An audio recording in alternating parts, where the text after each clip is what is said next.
this ambient and fundamental force. They don't know, so they're hedging their bets. And Jason, how would you advise Democrats in Georgia, these two Senate races, which, as we said, are ball game for Senate control, not only how to proceed, how to communicate with the voters, lessons learned from what we've just been through, but how to capitalize on what we can see are errors in real time on the part of Republicans, especially the guy at the head of the ticket?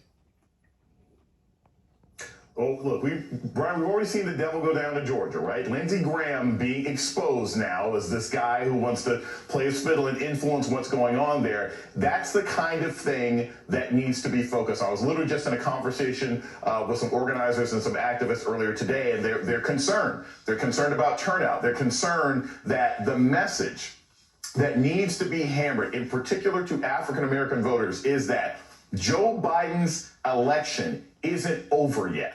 If you want the Joe Biden that you voted for, then you have to make sure Ossoff and Warnock get into office. There have to be specific policy-tailored arguments being made primarily to young voters and African-American voters to make them turn out. Now, have there been some successes so far? Yes, you got over 600,000 people who've asked for absentee ballots, and that's great, and that's wonderful. But I've been saying this all along. The focus for the Democratic National Party needs to be pouring money into what people on the ground are doing. In fact, I don't even think it's necessary to hand money to Warnock or to Ossoff. You need to give money to the organizations that got people out to vote to begin with, because that's the only way they're going to win in Georgia. Trying to turn this into some sort of argument on policy is not going to win. It's got to be about your vote will matter for the presidential election, and that's what's going to get people out and moving.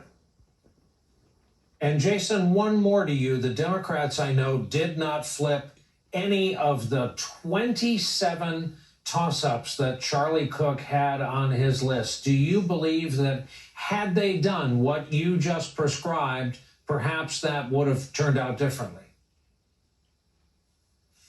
Yeah, Brian, and also I think they need to listen to the people who won.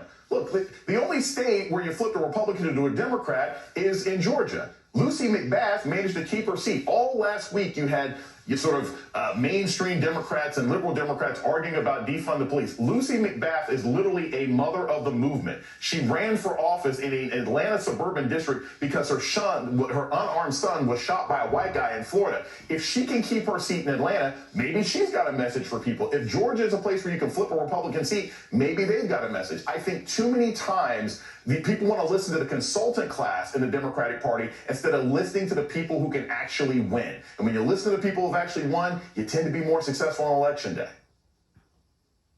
We are much obliged to both of these gentlemen for making time for us tonight. To Jason Johnson, to Jon Meacham, our sincere thanks. Coming up for us with thanks